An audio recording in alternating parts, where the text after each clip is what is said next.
আমাদের এই বড় ভাই এই যে পুকুরের যে বুদবুদ এখানে আগুন ধরানোর চেষ্টা করেছিল, অনেকক্ষণ চেষ্টা করার পরে যখন পারে নাই মনে হচ্ছে যে উনি ক্লান্ত হয়ে গেছে।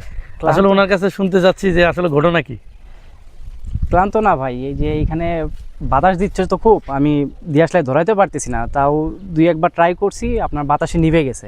এখন মাত্র একটা কাঠি ছিল, এটাও শেষ, এই যে খালি। এই জন্য আমার কাছে যেহেতু যদি গ্যাস লাইট থাকতো তাহলে আমি ধরাতে পারতাম, খুবই বেশি বাতাস দিচ্ছে তো এই জন্য আমি ধরাতে পারতেছি না।